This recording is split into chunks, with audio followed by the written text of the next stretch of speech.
Okay, nagkaroon lang po ng konting problema sa ating connection. So magkaroon na lang po tayo ng part 1 and part 2 na mai-send po natin sa ating Facebook account. Alright, so balik po tayo sa mensahe ng ating Panginoon. Sa ilawang punto tayo, ang ating pong pinag-uusapan ngayon ay it is right to expect revival.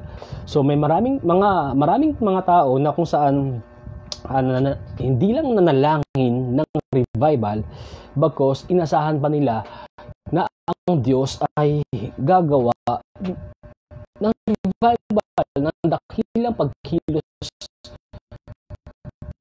sa kanilang kalagitnaan. So kaya nga naman mga kapatid, kung tayo ay nagnanais din ng revival ng pagbalik ng ating pananampalataya ng ating espiritu, saan natin ang Diyos ang kilos tayo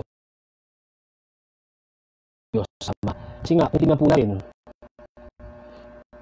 kung isin lamang po, kung ang mga tao noon ay nanalangin at hindi na umasa sa pagkilos ng Diyos, malamang walang revival. Kung si John Wesley ay nanalangin sa kanyang bansa, malamang wala ding revival na magaganap. Malamang hindi rin sila hindi natin malaman kung anong mangyari sa kalagitnaan. Kaya naman mga kapatid, kung ikaw ay dumaraan sa panghina ng iyong pananampalataya, kung ikaw ay dumaraan sa pagkalmo ng iyong pananampalataya, ng iyong espiritu, dalangin ka sa revival ng Lord at umaka na ikaw ay i-revive ng ating Panginoon. Tandaan, hindi lamang po ito pang church. Ang revival ay hindi lamang tumutukoy isang local church sa body of Christ, kundi ito ay tumutukoy din sa bawat bahagi o bawat miyembro ng isang local church, ng isang individual. Kung noon ay gawa ng Diyos ito, tandaan po natin, God never change. Hindi nagbago ang Diyos at kailanman hindi siya magbabago. Kaya rin gawin ng Diyos na ma-revive ka sa mga oras na ito. So, kung manalangin tayo sa ating Panginoon na Lord, nais ko po magkaroon ng revival. Muli niyo po nga ipanumbalik sa akin yung sigla katulad nung dati, na kung saan nung ako ay unang nakakilala sa iyo, Panginoon, yung sigla ng kalooban ng aking puso, Diyos, ay nag-umapaw, na para akong isang tao na in love, na gusto ka lagi kasama, Panginoon, na gusto ko ka laging ka-fellowship, Panginoon, gusto ko ikaw laging kapiling, Panginoon. I-revive mo ako, Lord God, sa unang estado ng aking buhay Kristiyano, ng aking pananampalataya, ng aking buhay, Panginoon, ng aking katatayuan, kung papaano ako na in love nung una, Panginoon, maalab sa Panginoon, kung paano ako naging maalab sa paglilingkod, sa pagrerespeto, sa paggalang, at sa pag-abot, Panginoon, ng mga taong hindi nakakilala. Lord, i-restore mo ako sa ganong sitwasyon. So, ipanalangin mo yung mga bagay na iyon. Ipanalangin mo na magkaroon talaga ng revival sa buhay mo. Ikatlong punto po ng mensahe ng Lord, no? Balikan lamang po natin yung una at ikalawang punto. Yung una, it is right or it's right to pray for a revival. At yung ikalawa, it is right to expect revival. At yung revival na ito ay may resulta. Ikatlo po, it is right to expect rejoicing to result from revival. Nagkaroon ng pananalangin para sa revival, nagkaroon ng revival at resulta, at pagkatapos ng resulta, hindi naman tayo malulungkot niyan. Hindi tayo, alam mo yun, ay sayang, dapat ba walang revival? Yan tuloy naging maalab ulit. So, hindi tayo magiging negatibo dyan. Magiging positibo ang ating kalalagayan yan. Na kung saan tayo ay magre-rejoice, manumbalik, hindi lang yung sigla ang ating pananampalataya, maging yung kaligayahan sa paglilingkod sa ating Panginoon. Sabi nga po rito, Revival may begin in tears. Revival may begin in tears, but proceeds to joy. Kasi sa revival, ang eksena niya ay ganito. Nakita mo yung sarili mo na ikaw ay parang computer, kailangan mo ng i-reformat. Ang dami mo ng virus. Nakita mo yung sarili mo sa salamin ng kalitaan ng Diyos, na kung saan yung sarili mo ay, Lord, anong nangyari sa buhay ko? Ano pong nangyari? Ang dami ng viruses ng buhay ko. Lord, reformat mo po ako. So, umiiyak ka, Lord. Matang siya sa harap ng Panginoon. Begin in tears. Nanalangin ka sa Panginoon. Kumilos ng Diyos sa buhay mo. Nag-expect ka ng pagkilos ng Diyos sa buhay mo, naranasan mo na ma-revive ka ng Lord, at pagkatapos nito, yung pagluha mo sa harapan ng Panginoon ay mapapalitan ng kaligayahan, ng sigla, ng saya, at ng panibagong na in love ka muli sa ating Panginoon. Kaya yung parang computer na kung saan ang daming virus, ang hirap ng mag-type, ang bagal ng galawin ng cursor nito, ang tagal na ng loading nito, ang tagal, lagi siyang delayed, yung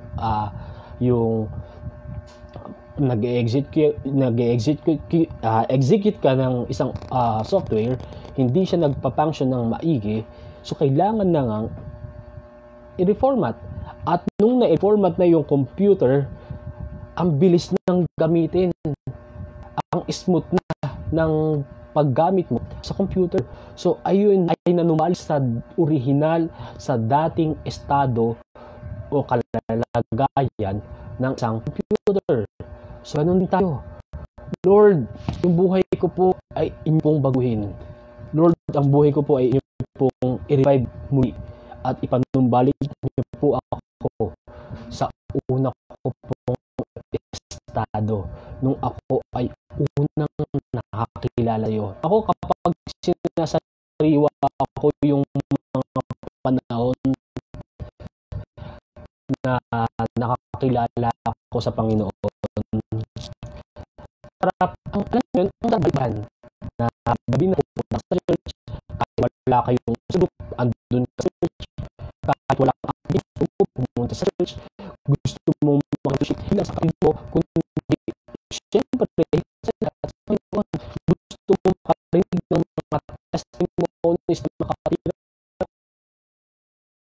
kundi lang buhay, nag-aaral ng gitara lamang mo, nakikita mo na Lord, sarap sa kanan. So, siguro ganito yung natin. Tayo kaligayahan, natutuwa, nagagalak, kapag naalala natin, buhay makilala sa iyong Espiritu. So, ay italangin sa Panginoon kung tayo po ay dumas ng pagsubok sa ating pananampalataya.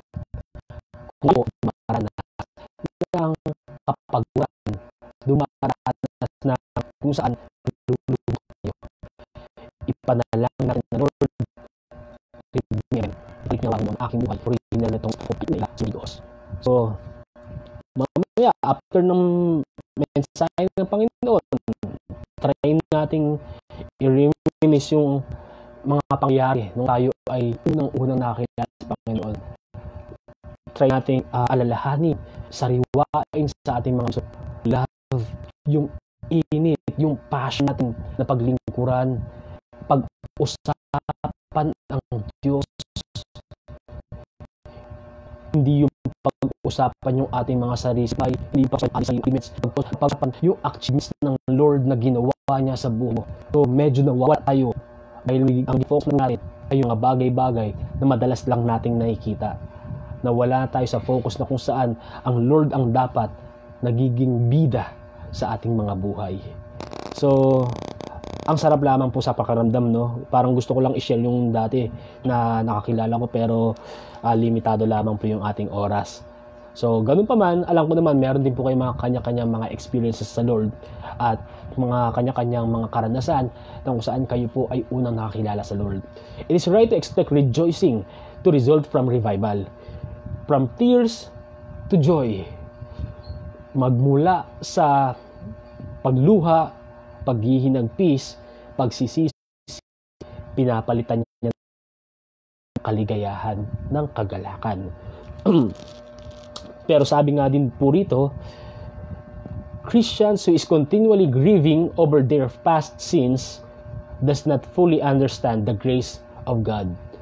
Yung mga Kristiyano po, tandaan po natin, kung tayo din po naman ay nasa kalalagayan na ganito ang ating sitwasyon, mga Kristiyano na kung saan humingi ng tawad sa Lord para sa kanilang mga kasalanan, nanalangin ng revival, nakaranas ng revival, at yung naging resulta ng revival ay parang kabigatan pa rin, katulad ng nabanggit ko kanina, hindi open yung ating heart, at isa sa pinaka talagang dahilan nito ay hindi po nating lubusang nauunawaan ang salitang grace ng Lord, yung kanyang grasya, yung kanyang habag. Malamang hindi nating lubusang maunawaan. Malamang yung repentance na ginawa natin ay hindi repentance, nag-remorse lang tayo. Kumbaga parang nagsisi lang, ay sayang. Magkaiba yun. Magkaiba yung repentant heart sa pagre-remorse lang natin, or yung para lang tayo ng hinayang. Ay sayang, nakagawa ko ng kasalanan, Lord. Sayang talaga, dapat ikaw ginawa. So, nanghihinayang ka dahil nakagawa ka ng kasalanan, iba yun sa nagrepent ka, na ibinigay mo yung kasalanan mo sa Panginoon. Inamin mo ng mga labi mo na ikaw ay nagkasala sa Lord. Sa 1 John 1:9, di ba? Na kung saan kung aaminin natin sa harapan ng ating Panginoon ang ating mga nagawang kasalanan, tapat ang Diyos na magpapatawad sa iyo. At ayan, ang grasya ng Lord. Kung tayo ay palagay natin humingi ng kapatawaran sa Lord, pero kabigatan yung ating naramdaman, kapatid, unawain natin yung grasya ng Lord, yung grace ng God. Dahil itong grace na to, siya yung reason kung bakit nagkaroon tayo ng kaligtasan, yung pag-ibig ng Lord. Kaya tayo nagkaroon ng kaligtasan, higit sa lahat, ang kanyang pag-ibig. Sa Ephesians 2 verse 8, naligtas tayo dahil sa grasya ng Lord. So, hindi lang dahil sa kanyang mercy, bagkus sa grace ng ating Panginoon. So, mercy and grace, madalas natin ginagamit sa church, pero may pagkakaiba sila. Hayaan niyo pong bigyan ko ng halimbawa. Ako po ay nagdadrive. Kung halimbawa ako ay mahuli ng enforcer, tapos sinabi ko sa enforcer, "Sir, pasensya na po, nagmamadali lang." At ako ay pinagbigyan ng enforcer, "O sige po, sa susunod mag-ingat po kayo sa pagdadrive at wag na uulitin yung violation. Maaari na po kayong dumiretso." Ayun po yung mercy.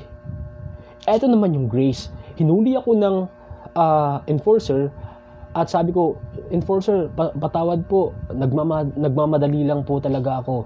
At sinabi ng enforcer, "O sige, ikaw ay patatawarin ko, wag mo nang ulitin yung violation mo, pero bago kita patawarin, eto helmet, bibigyan kita ng bagong helmet, at teka lang, eto, pupunasan ko pa ang iyong sasakyan."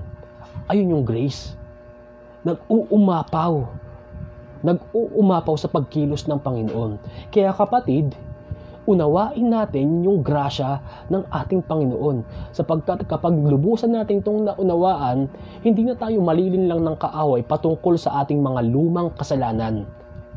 Kasi pina-flashback lang ng kaaway yung luma mong kasalanan para ikaw ay malugmok muli at hindi magpatuloy sa iyong lakarin. Patunay po rito, sinabi po ni Job, sa Job chapter 13, verse 26.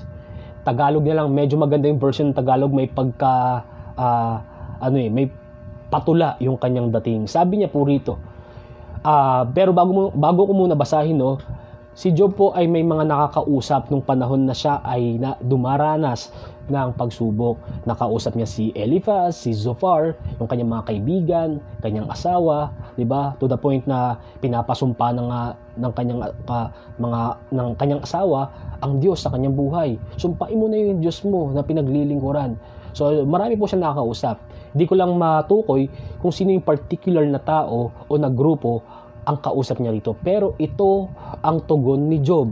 Sabi niya rito sa Job chapter 13 verse 26, "Kay pait naman ng iyong mga paratang, maging kasalanan ko noong ako'y bata pa ay iyong binibilang." So, kung uunawain po natin ang sinabi ni Job sa kanyang kausap, muli ko pong babasahin, "Kay pait naman ng iyong paratang, maging mga kasalanan ko noong ako'y bata pa ay iyong binibilang." Tandaan po, kung ikukumpara natin sa buhay natin, i-apply natin sa buhay natin itong Job 13 verse 26, ay parang ganito po yan. Ako may kasalanan noon. Ako ay nagkaroon ng kasalanan noon. At itong kasalanan ko noon na inihingi ko ng tawad sa Panginoon, walang sino man ang may kapangyarihan na magharap sa akin ito at sabihin, "Makasalanan ka, Edmark." Sapagkat ang Diyos, ang grasya ng Diyos, yung kasalanan ko noon ay pinatawad niya na. Wala na ito. Ano ba ang ginagawa ng Diyos sa mga kasalanan ito?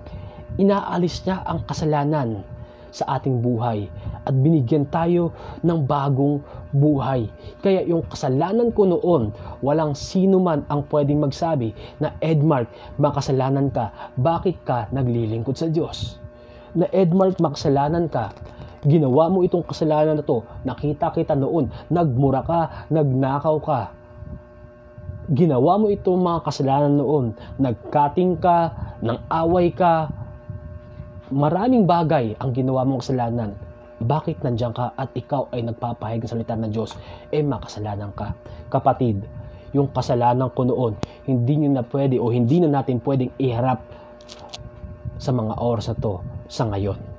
Hindi na natin pwedeng, alam yun, kasi ang ngayon ay ngayon, na kung saan